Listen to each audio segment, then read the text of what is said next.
എന്ന് പറഞ്ഞു തന്നെയാണ് ഞാൻ ആരോടും പറയാതെ അവിടെ പോയി. ഞാൻ വാതിൽ തുറന്നു. ശാന്തൻ എന്ന് പറയുന്ന ഡ്രൈവറായിരുന്നു. ഞാൻ ഉള്ളിലേക്ക് ചാടി ഓടി കയറി ബെഡ്റൂമിൽ പോയി കണ്ടത് എനിക്ക് വട്ടാണോ.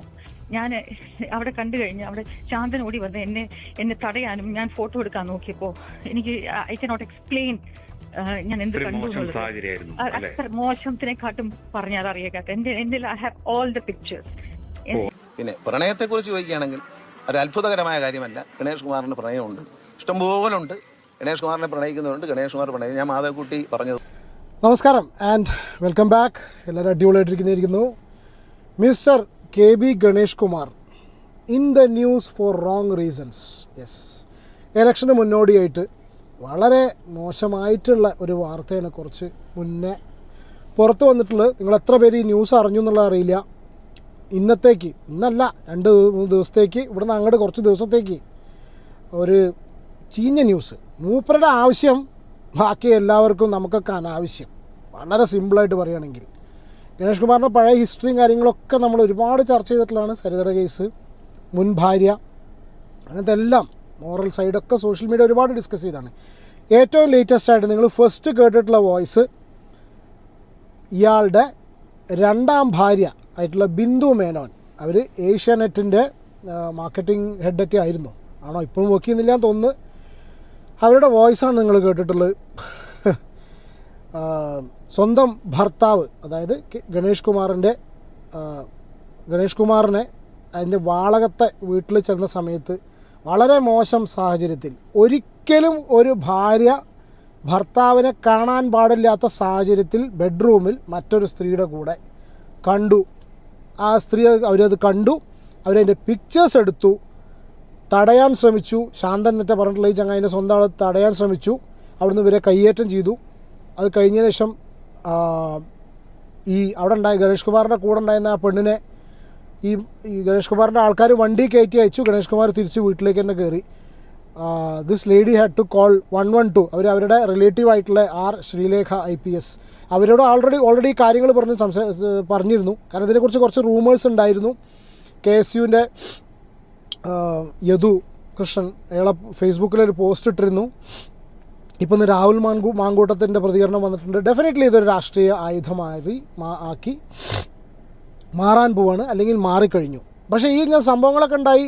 ഈ ഒരു ഇവരുടെ വൈഫ് ബിന്ദു മേനോൻ രണ്ടാമത്തെ ഭാര്യയാണ്. ആദ്യത്തെ യാമിനി തങ്കച്ചി, ആ പഴയ കേസൊക്കെ അറിയാലോ, ഇടിയൊക്കെ കിട്ടി മുഖമൊക്കെ വീർത്ത ഫോട്ടോ ഇപ്പോഴും നെറ്റ് നോക്കിയാൽ കിട്ടും. KB ഗണേഷ് കുമാർ എന്ന് ടൈപ്പ് ചെയ്ത് നോക്കിയാൽ, സെർച്ച് ചെയ്ത് നോക്കിയാൽ കാണുന്ന ഒരു പേരാണ്. അല്ല, ആ ഒരു ഫോട്ടോ ആണ് മുഖമൊക്കെ വീങ്ങിയിട്ടുള്ളത്. ആ ഒരു സിറ്റുവേഷനിൽ അതിനെ കഴിഞ്ഞിട്ട് രണ്ടാമത് വിവാഹം കഴിച്ചാണ് ഇതിനെ.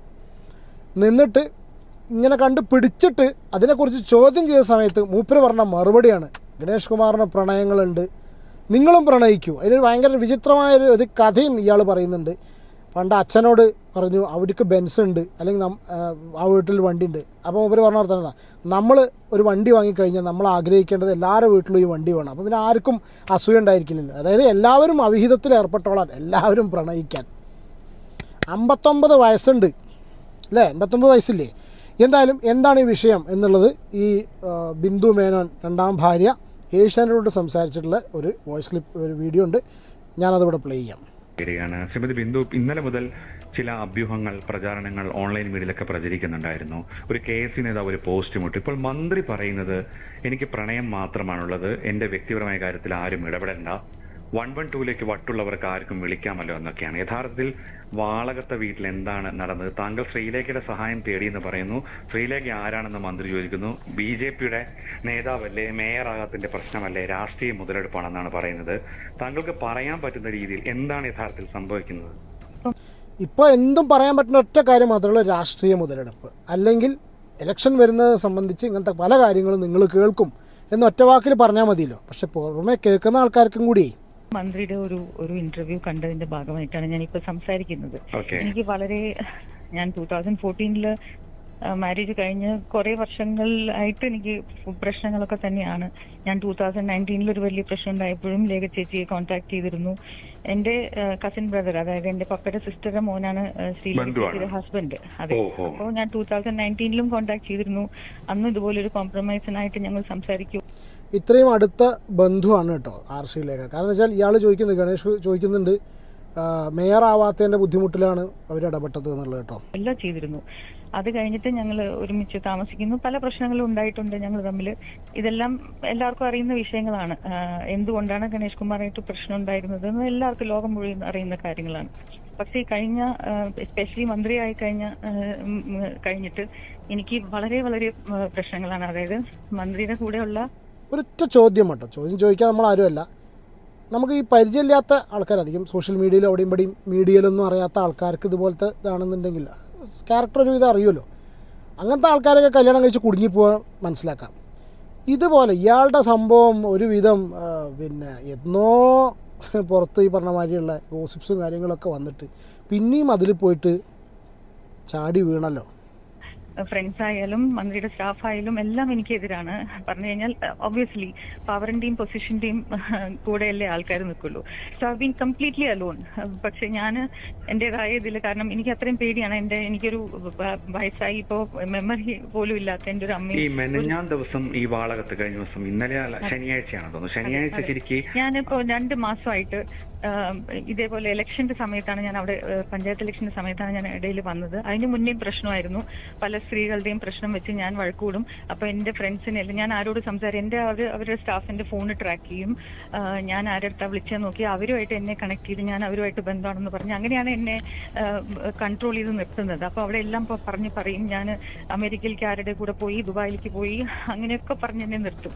സോ അതുകൊണ്ട് ഞാൻ കഴിഞ്ഞ 2 മാസമായിട്ട് എന്റെ ഫോൺ ബ്ലോക്ക് ചെയ്തിരിക്കുകയാണ്. അവരുടെ സ്റ്റാഫ് എന്നോട് സംസാരിക്കരുത് എന്നൊക്കെ പറഞ്ഞ് ഇൻസ്ട്രക്ഷൻ കൊടുത്തിരിക്കണം. അപ്പൊ വാളകത്തെല്ലാം ഇതെല്ലാം നടക്കുന്നുണ്ടെന്ന് ഞാൻ അറിഞ്ഞതുകൊണ്ട് ഞാൻ പല സ്ത്രീകളെയും വിളിച്ച് ഞാൻ കുറെ ഫയർ ചെയ്യലും ഒക്കെ നടന്നിട്ടുണ്ട്. പക്ഷെ ഒന്നും ശരിയാവുന്നില്ല. അപ്പൊ സംശയ രോഗമാണെന്ന് പറഞ്ഞ് എല്ലാവരുടെ പറയുന്നു, എന്റെ വീട്ടുകാരെ വിളിച്ച് പറയുന്നു. അപ്പൊ I just wanted A closure. ഞാൻ വിചാരിച്ചു ഞാൻ എന്തായാലും എനിക്കൊരു ക്ലോഷർ വേണം, പക്ഷെ എനിക്കിത് കണ്ടുപിടിക്കണം എന്ന് പറഞ്ഞു തന്നെയാണ് ഞാൻ ആരോടും പറയാതെ അവിടെ പോയി. ഞാൻ വാതിൽ തുറന്നു. ശാന്തൻ എന്ന് പറയുന്ന ഡ്രൈവറായിരുന്നു. ഞാൻ ഉള്ളിലേക്ക് ചാടി ഓടി കയറി ബെഡ്റൂമിൽ പോയി കണ്ടത് എനിക്ക് വട്ടാണോ. ഞാൻ അവിടെ കണ്ടു കഴിഞ്ഞ് അവിടെ ശാന്തൻ ഓടി വന്ന് എന്നെ തടയാനും ഞാൻ ഫോട്ടോ എടുക്കാൻ നോക്കിയപ്പോ എനിക്ക് ഐ കനോട്ട് എക്സ്പ്ലെയിൻ ഞാൻ എന്ത് കണ്ടു എന്നുള്ളത്. അത്ര മോശത്തിനെക്കാട്ടും പറഞ്ഞാൽ അറിയാത്ത എന്റെ I have all the pictures. Video അല്ല, ഫോട്ടോസ് എല്ലാം ഉണ്ട് എന്റെ കയ്യില്. ഞാൻ പോലീസിനെ അല്ല, എനിക്ക് ഐ ലോസ്റ്റ് കൺട്രോൾ. പക്ഷെ I did not use a bad word. I did not physically assault anyone. മന്ത്രിയെയോ മന്ത്രിയുടെ കൂടെ ഉണ്ടായിരുന്ന ആളെയോ ഒന്നും ഞാൻ ചെയ്തില്ല. പക്ഷെ ഞാൻ ഫോട്ടോ എടുക്കാൻ ശ്രമിച്ചു. ബിക്കോസ് മന്ത്രി അത് പിന്നെയും പറയും എനിക്ക് പ്രാന്താണ്, എനിക്ക് സംശയമാണെന്ന് ഞാൻ തിരിച്ചു വന്നു കഴിഞ്ഞാൽ. അതുകൊണ്ട് ഞാൻ ഫോട്ടോ എടുക്കാൻ ശ്രമിച്ചു. ഫോട്ടോ എടുക്കാൻ ശ്രമിച്ചപ്പോൾ എന്നെ ശാന്ത അവരെ പിടിക്കുക, അവരുടെ ഫോൺ മാറ്റുക എന്നൊക്കെ പറഞ്ഞ് എന്നെ he was trying to assault me, try to take snatch my phone. പക്ഷെ ഞാൻ അതൊന്നും സമ്മതിച്ചില്ല. ഞാൻ ഉടനെ ലേഖ ചേച്ചിയെ വിളിച്ചു. ബിക്കോസ് എനിക്ക് അറിയായിരുന്നു എന്തെങ്കിലും പ്രശ്നം ഉണ്ടാവും എന്ന് പറഞ്ഞ് ഞാൻ ലാസ്റ്റ് ഡയൽ നമ്പർ ലേഖ ചേച്ചി ഇട്ടിട്ടാണ് ഞാൻ പോയത്. ഞാൻ ലേഖ ചേച്ചിയോട് പറഞ്ഞു, if I need any help you have to pick up my call. അത് അല്ലാതെ ഒരു BJP സ്ഥാനാർത്ഥി ഒന്നും അല്ല. ചേച്ചി എന്റെ ബ്രദറിനെ കല്യാണം കഴിച്ചിട്ട് എത്രയോ വർഷങ്ങളായി. സോ അത് വിളിച്ചു. അപ്പൊ ചേച്ചി പറഞ്ഞു, Bindu immediately you call control room 112. അങ്ങനെയാണ് ഞാൻ വിളിച്ചത്. ഞാൻ ലേഖ ചേച്ചി എന്ന് പറഞ്ഞ് വിളിച്ച് കണ്ടപ്പോൾ അവരെന്നെ ഒന്നും ചെയ്യാൻ അവർക്ക് പറ്റിയില്ല. ഞാൻ ഓടി. I Rann out. പോലീസ് വന്നു കഴിഞ്ഞ് പുറത്തേക്ക് വരാൻ നേരത്ത് പ്രദീപ് എന്ന് പറഞ്ഞാൽ എന്റെ വാതിൽ തുറക്കാൻ സമ്മതിച്ചില്ല. വാതില് എന്റെ കൈ പിടിച്ച് വാതിൽ അടയ്ക്കാനൊക്കെ നോക്കി. ഞാൻ ഹെൽപ്പ് എന്നൊക്കെ പറഞ്ഞ് നിലവിളിച്ചു.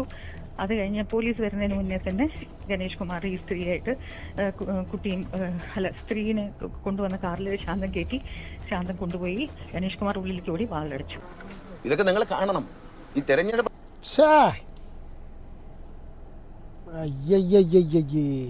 എന്നിട്ട് ഈ ഒരു ആരോപണത്തിന് പിന്നെ ഈ ഒരു സംഭവത്തിന് ഇയാളോട് ഗണേഷ് കുമാറിനോട് ചോദിച്ച സമയത്ത് മറുപടി ഇതൊക്കെ നിങ്ങൾ കാണണം. ഈ തെരഞ്ഞെടുപ്പ് എടുക്കുമ്പോൾ ഇതുപോലുള്ള കുറച്ച് അലവലായിത്തരങ്ങൾ വരും. അത് ഞാൻ നേരത്തെ പ്രതീക്ഷിക്കുന്നതാണ്. എല്ലാ തവണയും ഉള്ളതാണ്. ആരാണ് എന്നെ സിനിമയിൽ മാത്രം കണ്ടിട്ടുള്ള ഞാൻ 2001 മത്സരിക്കുമ്പോൾ എനിക്കെതിരെ എന്തെല്ലാം അനാവശ്യം പറഞ്ഞു. പിന്നെ പ്രണയത്തെക്കുറിച്ച് ചോദിക്കുകയാണെങ്കിൽ ഒരു അത്ഭുതകരമായ കാര്യമല്ല. ഗണേഷ് കുമാറിന് പ്രണയമുണ്ട്, ഇഷ്ടംപോലുണ്ട്. ഗണേഷ് കുമാറിനെ പ്രണയിക്കുന്നതുകൊണ്ട് ഗണേഷ് കുമാർ പ്രണയം. ഞാൻ മാധവക്കുട്ടി പറഞ്ഞതുപോലെ കല്യാണം കഴിഞ്ഞിട്ടും മറ്റുള്ള സ്ത്രീകളുമായിട്ട് ബന്ധപ്പെട്ട് നടക്കാറിനാൽ അത് ഇറ്റ്സ് നോട്ട് കോൾഡ് പ്രണയം. ഞാനതിനെ അങ്ങനെ വിളിക്കില്ല. നിങ്ങളുടെ അഭിപ്രായം പറയൂ. ഇറ്റ്സ് കോൾഡ് സിമ്പിൾ അവിഹിതം. പുനത്തിൽ കുഞ്ഞബ്ദുള്ള പറഞ്ഞതുപോലെ അവരൊക്കെ മഹാന്മാരാണല്ലോ. അസൂയ അതൊക്കെ കുശുമ്പ. നമ്മൾ എല്ലാവരും പ്രണയിക്കും, അപ്പോൾ ആർക്കും അസൂയ ഉണ്ടാവില്ല. പണ്ട് ഒരാളൊരു ബെൻസ് കാർ വാങ്ങിച്ചു. അപ്പോൾ ഞാൻ എൻ്റെ അച്ഛനോട് പറഞ്ഞു, അച്ഛൻ അവർ ബെൻസ് കാർ വാങ്ങിച്ചു. അപ്പോൾ അച്ഛൻ പറഞ്ഞു, ഇടാ എല്ലാവരും വാങ്ങിക്കട്ടെ, അപ്പോൾ നമ്മൾ വാങ്ങിക്കാതെ ആൾക്കാർക്ക് ഒരു വിഷമം ഉണ്ടാവത്തില്ല, അസൂയ കാണത്തില്ലോ എന്ന്. ഇത് എല്ലാവരും പ്രണയിക്കും, അപ്പോൾ അസൂയ മാറും. ഈ രാഹുൽ മാങ്കൂട്ടത്തിൽ പഴയ ഒരു പ്രസ്താവന എടുത്തു വെച്ചിട്ട് ഇതല്ലേ അധപ്പതനം പറഞ്ഞു. അല്ല, അദ്ദേഹത്തിന്റെ അത്രയും അധപ്പതനമില്ല. എല്ലാവരും കണക്കാണ്, അത് വേറെ കഥ. അദ്ദേഹത്തിന്റെ പക്ഷേ അതുപോലെ അല്ല. ഒരു വിവാഹം കഴിഞ്ഞ് രണ്ടാമത്തെ വിവാഹം കഴിഞ്ഞ് ആദ്യത്തിൽ 2 മക്കളുണ്ട്. അത് കഴിഞ്ഞതിന് ശേഷം 56, 59 വയസ്സുള്ള ഒരുത്തൻ. അധപ്പതനത്തെ കുറിച്ച് നിങ്ങളാണ് പറഞ്ഞത്, ഞാനല്ല.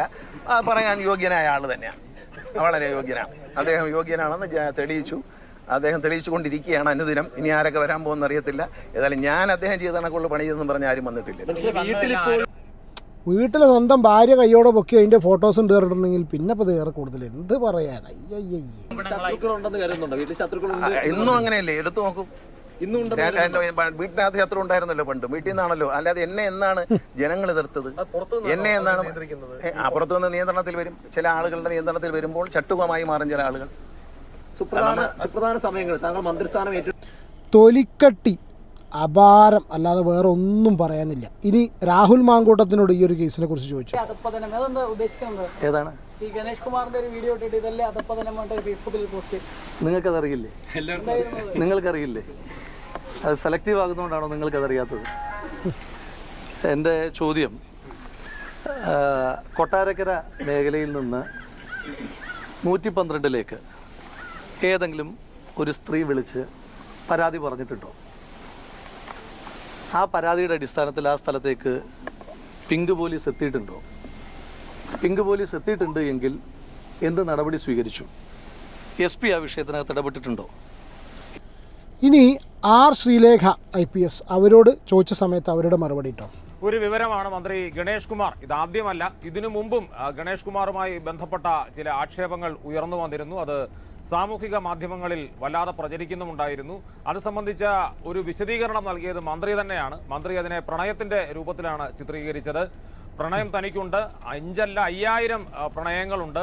വട്ടുള്ളവരാണ് അത്തരം കാര്യങ്ങൾക്കൊക്കെ ഫോണിൽ വിളിക്കുക, അല്ലെങ്കിൽ 112-ൽ പോലീസ്. അല്ല, ആ സ്ത്രീക്ക് വട്ടാണ്, അല്ലെങ്കിൽ ഈ ചങ്ങായിനൊക്കെ ഇത്രയും കാലം ഇതിനൊക്കെ അറിഞ്ഞുകൊണ്ട് പോലീസിന്റെ സഹായം തേടുക എന്ന മട്ടിലാണ് പറഞ്ഞത്. അത് പ്രകോപിപ്പിച്ചു. ഒരുപക്ഷെ പരാതിയുമായി മുന്നോട്ട് പോകാൻ താല്പര്യമില്ലാതിരുന്ന ഗണേഷിന്റെ ഭാര്യ ബിന്ദു മേനോൻ പിന്നീട് വെളിപ്പെടുത്തുന്നത് അതീവ ഗുരുതരമായ ഒന്നിലേറെ വകുപ്പുകൾ നിലവിലുള്ള നിയമപ്രകാരം ചുമത്തപ്പെടാവുന്ന കുറ്റങ്ങളാണ് വെളിപ്പെടുത്തുന്നത്. മന്ത്രി ഗണേഷിനെതിരെ അതീവ ഗുരുതരമായ ആരോപണങ്ങളാണ് അവർ ഉയർത്തിയത്. ഏഷ്യാനെറ്റ് ന്യൂസിനോടാണ് ഏഷ്യാനെറ്റ് ന്യൂസിലെ KG കമലേഷിനോടാണ് ബിന്ദു മേനോൻ സംസാരിച്ചത്. അതിനു മുമ്പ് ശ്രീലേഖയോട് ഇത് സംസാരിച്ചതുമായി ബന്ധപ്പെട്ട വാർത്തകളുണ്ടായിരുന്നു. ഗണേഷിന്റെ ഭാര്യ ബിന്ദു മേനോൻ തന്നെ വിളിച്ചത് സ്ഥിരീകരിച്ച് ശ്രീലേഖ ഏഷ്യാനെറ്റ് ന്യൂസിനോട് സംസാരിച്ചിട്ടുണ്ട്. സെൻസിറ്റീവ് ഇഷ്യൂ ആണ്. സംഭവങ്ങൾ അറിയാമല്ലോ. ഗണേഷ് കുമാർ പറഞ്ഞത് ആരാണ് ശ്രീലേഖ, അവർക്ക് മേയർ ആവാത്തതിന്റെ പ്രശ്നം തീർന്നു എന്നൊക്കെയാണ്. പക്ഷെ ബിന്ദു മേനോൻ പറഞ്ഞത് എന്റെ ബന്ധുവായ ശ്രീലേഖയെ വിളിച്ചിട്ടാണ് പോലീസ് സഹായം തേടിയത്. ബിന്ദു താങ്കളെ വിളിച്ചിരുന്നു തോന്നുന്നു അല്ലെ അന്ന്? അതെ, ശനിയാഴ്ച ഉച്ചയ്ക്ക് ഏകദേശം ഒരു 1:30-2 ബിന്ദു എന്നെ വിളിച്ചിരുന്നു. ഡിസ്ട്രസ്ഡ് ആയിരുന്നു ആള്. അപ്പൊ ഞാൻ ബിന്ദു എന്നോട് പറഞ്ഞു ഇങ്ങനെയൊക്കെ നടക്കുന്നുണ്ട്, അറ്റാക്ക് ഒക്കെ നടക്കുന്നുണ്ട് എന്ന് പറഞ്ഞു. ഇതാണ് സംഭവം എന്നും പറഞ്ഞു. അത് ഞാൻ ഇവിടെ വിവരിക്കുന്നത് ശരിയല്ലാത്തതുകൊണ്ട് പറയുന്നില്ല.